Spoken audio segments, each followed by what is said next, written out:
آج کل فقہ پہ فقہا پہ اعتماد نہیں ہے. نئے نئے مجتہدین مارکیٹ میں آ رہے ہیں, اسکالرز آ رہے ہیں, اور جتنے ہمارے قدیم فقہا ہیں نا ان کو ایسے بنا کے پیش کرتے ہیں جیسے وہ سارے معاذ اللہ بے وقوف تھے. قرآن حدیث ان کو آتا ہے, ان کو تو کچھ بھی نہیں پتا تھا, انہیں تو پتہ ہی نہیں تھا. اس کی میں نے ایک مثال دی تھی کہ ایک میاں بیوی میں نکاح ہوا اور آپس میں ملاپ نہیں ہوا. وہ ایک امریکہ میں ہے اور ایک پاکستان میں. بچہ پیدا ہو گیا جی 2-4 سال کے بعد. تو صحیح ہے, بخاری کی حدیث ہے, الولد للفراش, بچہ اس کا ہوگا جس کے بستر پہ بولو پیدا ہوا ہے, جس کی بیوی کے ہاں بچہ ہوا ہے اس کا ہوگا. یہ بخاری کی حدیث ہے.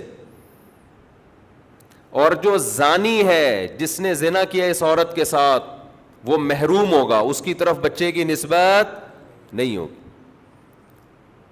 تو ایک صاحب نے مجھ پہ اعتراض کیا, پوری پوسٹ چلائی ہے پوری ڈیٹیل کے ساتھ, پوسٹ یہ چلائی پورے لکھا تفصیل سے نا کہ مفتی صاحب اپنے مسلک کا دفاع کر رہے ہیں. اچھا, آج کل جس کو بھی ٹھڑک پوری کرنی ہوتی ہے نا مخالفت کی, اگر اس کی مرضی کے خلاف مسئلہ ہوگا نا تو فوراً پتہ کیا الزام لگائے گا, یہ فقہ حنفی کی یا اپنے مسلک کو ڈیفینڈ کر رہے ہیں. حالانکہ سامنے والا اپنے مسلک کی حمایت کر رہا ہوگا, مقصد اس کا اپنے مسلک کو بچانا ہے کیونکہ زد پڑ رہی ہے نا. تو بجائے اس کے کہ یہ کہے کہ یہ فقہا کو ڈیفینڈ کر رہے ہیں, یہ امت کے جتنے بزرگان دین گزرے ہیں جو جن کو بڑے بڑے مجتہد سمجھا جاتا ہے, جن کو پوری امت مانتی ہے, ان کا دفاع کر رہے ہیں, تو اس کے بجائے الفاظ کیا استعمال کیے جاتے ہیں, اپنے مسلک کا دفاع. اس کی مثال ہے جی ٹی وی میں میرا انٹرویو تھا, انہوں نے مجھ سے کہا کہ فقہ حنفی میں 3 طلاقیں 3 سمجھی جاتی ہیں, قرآن حدیث کیا کہتا ہے؟ میں نے کہا یہ آپ کی تعبیر غلط ہے. قرآن حدیث اور تمام صحابہ 3 کو 3 سمجھتے ہیں, اس لیے فقہ حنفی میں 3 کتنی ہے؟ بولتے کیوں نہیں 3. یہ لوگ فقہ حنفی کو یا شافی کو قرآن حدیث کے مقابلے میں لا کے کھڑا کرتے ہیں اور اپنی رائے کو کہتے ہیں کہ ہم قرآن حدیث پیش کر رہے ہیں. وہ سارے فقہا, امام شافی, امام احمد, وہ سارے معاذ اللہ انہیں تو پتہ ہی نہیں تھا, ان کو پتہ ہے. تو میں نے کہا کہ محترم یہ جو آپ نے سوال کیا نا اس کو کیا کر لیں, سوال کا انداز کیا کر لیں, ٹھیک کر لیں. سارے صحابہ 3 کو کتنا کہتے تھے؟ حضرت علی, حضرت عثمان, حضرت عمر. کوئی ایک سے بھی ضعیف سند سے آپ نہیں, ضعیف سند کہہ رہا ہوں میں, صحیح تو دور کی بات, کہ جنہوں نے ایک مجلس کی 3 کو کیا کہا ہو, ایک کہا ہو, ایک بھی نہیں ملتا. اسی وجہ سے ابو حنیفہ نے بھی 3 کو 3 کہا. تو میں اس لیے بار بار کہتا ہوں آج کل مسلکوں کے ناموں پہ نہ جاؤ, ناموں پہ. نام بڑے خاندانی ہیں, کسی نے سلفی نام, کسی نے اہل حدیث نام, کسی نے جماعت المسلمین نام, کسی نے کچھ بھی نام. میں نہیں کہہ رہا کہ یہ سارے گمراہ ہیں, آپ ان کو صحیح سمجھیں, نام کی وجہ سے نہیں کہ سلفی نام رکھ لیا تو اسلاف کو فالو کرے گا. سلفی نام رکھ کے سلف کو فالو نہیں کر رہا ہوں. سلف کی مخالفت کو سلفیت بعض جگہوں پہ کہا جاتا ہے, ایک نہیں ماننا سلف کا قول. یہ کس سلف میں سے کس کا قول ہے کہ 3 طلاقیں ایک ہوتی ہیں؟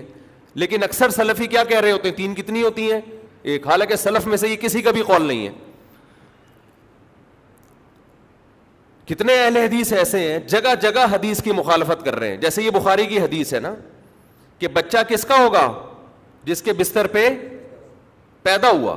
میں مانتا ہوں کہ سارے اہل حدیث ایک جیسے نہیں ہوتے, لیکن میں بتا رہا ہوں نام سے نہ دھوکہ کھائیں, نام سے. دلیل دیکھیں, نام آج کل ہر آدمی قرآن حدیث قرآن حدیث قرآن حدیث قرآن حدیث لے, باتیں ایسی پھینکے گا نا, لمبے لمبے دعوے ایسے کرے گا, آدمی سمجھے گا اس کے علاوہ تو آج تک کسی اور نے قرآن حدیث سمجھا ہی نہیں ہے.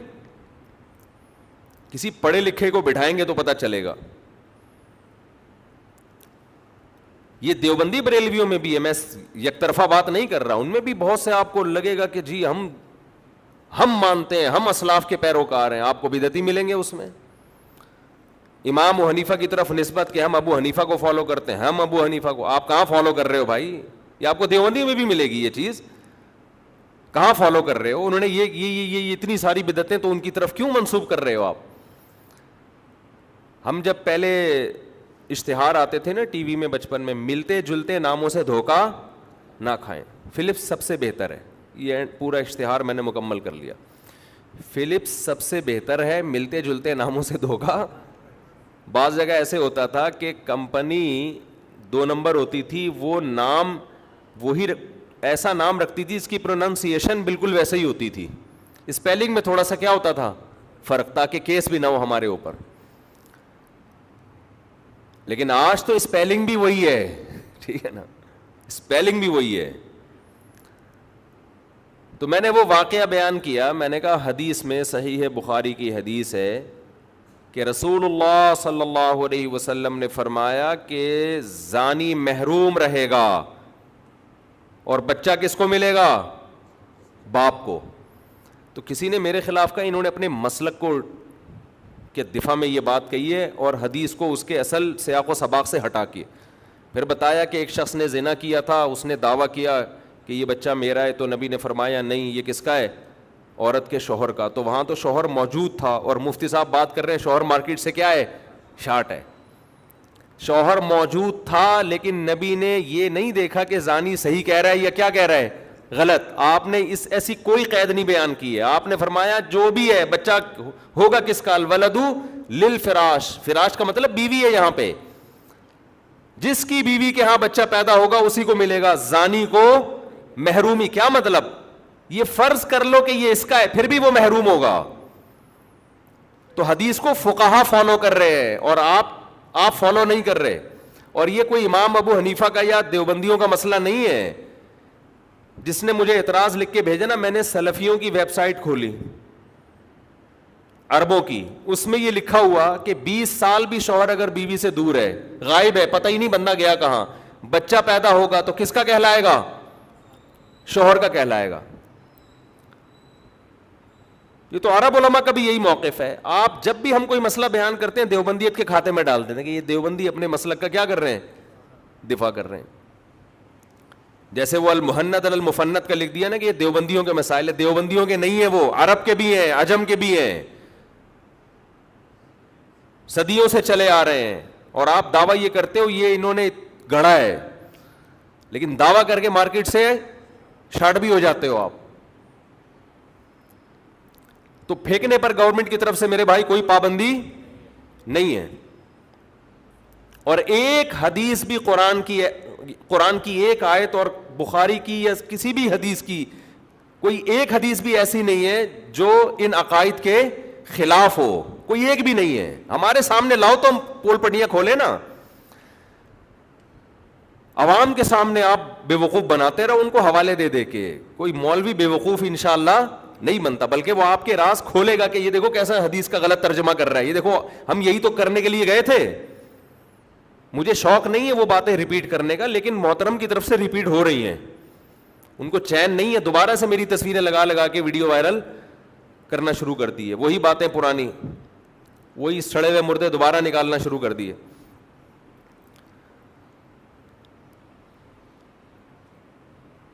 تو اس کی وجہ یہی ہے کہ یہ جو بچہ ملے گا نا باپ ہی کا کہلائے گا. اس کی وجہ کیا ہے کہ بچے کی نفی کرنے کا حق کس کو دیا ہے شریعت نے؟ شوہر کو, باپ کو. وہ کہے کہ میرا نہیں ہے, پبلک کو یہ کہنے کی اجازت بولتے کیوں نہیں ہے. پبلک یہ اس بحث میں نہیں پڑے گی کہ میاں بیوی کا ملاپ ہو بھی رہا ہے کہ نہیں ہو رہا. یہ تمہارا ہیڈک نہیں ہے,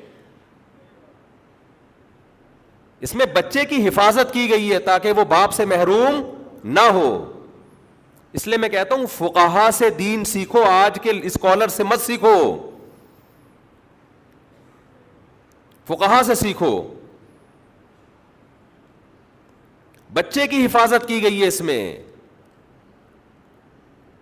آپ یہ کہہ سکتے ہیں کہ یار ایک 20 سال سے ملے نہیں ہیں تو بچہ کیسے اس کے کھاتے میں ڈال دیں, یہ باپ پہ ظلم ہے نا, جس کو ہم باپ کہہ رہے ہیں. وہ کہ میرا ہے نہیں تو میں کیسے مانوں؟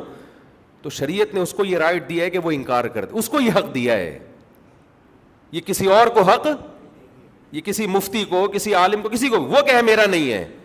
جب وہ کہے گا کہ میرا نہیں ہے تو اٹ مینس کہ وہ بیوی کو کیا کہہ رہا ہے؟ زانیہ. سمجھ میں آ رہی ہے بات کہ نہیں آ رہی؟ زنا کی تہمت لگا رہا ہے. اسلام میں زنا کی تہمت لگانا آسان نہیں ہے. ایک دوسرا مسئلہ ہے یہاں پہ. پھر زنا کی تہمت لگائے گا تو 4 گواہ لے کر آئے, نہیں لا سکتا تو لعان کرے. لعان کے بغیر تہمت لگانے کی اجازت نہیں ہے. عدالت میں جا کے 4 قسمیں اٹھائے اور 5ویں دفعہ میں کہے کہ مجھ پر اللہ کی لعنت اگر میں جھوٹ بول رہا ہوں. یہ 5 کام کرے گا تو اس کا مطلب اس کا دعویٰ اب سنا جائے گا. پھر عدالت عورت سے پوچھے گی, کیونکہ مرد کے پاس گواہ نہیں ہے, کہ یہ سچ کہہ رہا ہے. یہاں کہیں بھی نہیں ہے کہ دونوں سے یہ جج پوچھے کہ آپ دونوں کا ملاپ کہاں ہوا, کہاں. بھائی ان کا ہیڈک ہے, یہ ہمارا ہیڈک نہیں ہے, کیونکہ اس سے شک کا دروازہ کھلے گا.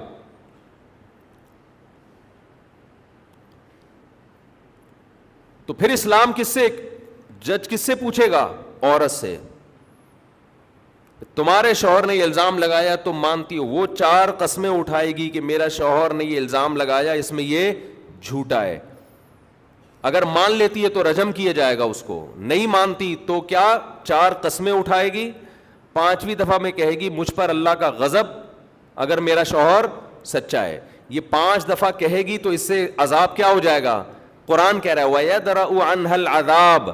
اب آپ کہیں گے آیت کا کوڈ نہیں, نمبر نہیں دے رہا. وَيَدْرَأُ عَنْهَا الْعَذَابَ گوگل پہ لکھے فوراً آیت کا ریفرنس, پوری آیت پڑھ کے سنا رہا ہوں نا میں.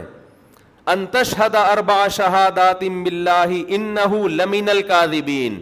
عورت 4 قسمیں اٹھائے گی کہ میں اللہ کی قسم اٹھا کے گواہی دیتی ہوں کہ میرے شوہر نے جو الزام لگایا ہے وہ اس الزام میں جھوٹا ہے. والخامسۃ 5ویں دفعہ میں کہے گی ان غضب اللہ علیہا کہ مجھ پر اللہ کا غضب, ان کان من الصادقین اگر میرا شوہر سچا ہے. وَيَدْرَأُ عَنْهَا الْعَذَابَ رجم کی سزا یہ 5 دفعہ جملے دہرانے پر ٹلے گی, اس سے پہلے رجم کی سزا نہیں ٹل سکتی. تو اسلام میں زانی کہہ دینا آسان نہیں ہے. ان تمام باتوں کا ان لوگوں کے پاس کوئی جواب نہیں ہے. کہ بچہ نہیں ہے, نہیں ہے کا مطلب پھر زانی قرار دے رہے ہو, پھر تو اس کو تو رجم کیا جائے گا. عورت بھی یہ قسمیں اٹھا لے گی تو پھر یا تو شوہر, اب دونوں نے لعان کر لیا, اس کو کہتے ہیں لعان. اور حدیث میں آتا ہے المتلاعنان لا یجتمعان ابدا, 2 لعان کرنے والے کبھی بھی جمع نہیں ہو سکتے. حدیث میں جو لعان کے واقعات آئے ہیں ان میں ایک واقعہ ایسا ہے جس میں نبی نے خود میاں بیوی کے درمیان تفریق کی. ایک واقعہ ایسا ہے جس میں نبی نے تفریق نہیں کی, صحابی نے طلاقیں دی ہیں. تو فقہا بھی یہی کہتے ہیں, جمہور فقہا, کہ لعان جب ہو جائے تو شوہر بیوی کو طلاق دے کے الگ کرے گا. نہیں دیتا تو جج کیا کرے گا؟ دونوں کا نکاح ختم. جب تک یہ لعان پر باقی ہے اب یہ دونوں اکٹھے نہیں رہ سکتے. میں سمجھا پا رہا ہوں؟ تو یہ پورا پروسیس ہے, اس پروسیس کے بغیر بچے کی نفی نہیں ہو سکتی. سمجھ میں آئی؟ اسلام کا حسن ہے, ایک پورا طریقہ رکھا ہے اسلام نے. ایسا تھوڑی آپ کہتے ہیں چونکہ یہ ایکچولی یہ اتنے عرصے سے جاپان میں اور بیگم یہاں ہے تو میں نہیں مانتا یہ ان کا بچہ ہے. فقہا کہتے ہیں فرض کیا جائے گا کہ ان کی ملاقات ہوئی ہے, ہمیں نہیں پتا کیسے ہوئی ہے. تو یہ ساری چیزیں قرآن حدیث کو فالو کرنے کی وجہ سے فقہا نے کہا ہے, اپنی عقل کو سائڈ پہ رکھ دیا. کہاں سے کہاں بات چلی جاتی ہے. میں جو بات عرض کر رہا تھا کہ جتنی طاقتیں یہ یہاں ہم نے ٹرن کیسے لیا تھا, ہاں لوگ مجھ پہ اعتراضات کر رہے ہوتے ہیں نا کہ اپنے مسلک کا دفاع کر رہے ہیں. مسلک کا دفاع نہیں کر رہے ہوتے, ہم فقہا کا دفاع کر رہے ہیں جن کی عقل آپ سے زیادہ, جن کو پوری دنیا نے فالو کیا, اور آپ ان کے قول کو قرآن حدیث کے مقابلے میں لا کے کھڑا کر دیتے ہیں. حالانکہ ان کا قول قرآن حدیث کے مقابلے میں نہیں ہوتا. قرآن حدیث سے ایک سمجھ ان کی ہوتی ہے اور ایک سمجھ آپ کی ہوتی ہے. آپ کی سمجھ ان کی سمجھ کے مخالف ہوتی ہے. عقل یہ کہتی ہے کہ جو زیادہ سمجھدار تھے ان کی سمجھ کو فالو کیا جائے, جو کم سمجھدار ہیں ان کی سمجھ کو فالو نہ کیا جائے.